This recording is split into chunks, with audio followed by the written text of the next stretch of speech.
இருளை விலக்கி உலகை எழுப்பும் ஞாயிறு அங்கே குடியிருப்பான். அவன் ஆனை முகத்தனின் அடியவர் மனத்தில் ஒளியாய் வந்து கொலுவிருப்பான்.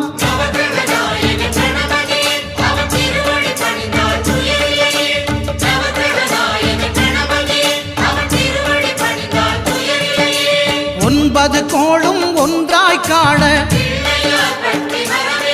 அங்கு கற்பகம் என்னும் கடவுளின் மெய்யில்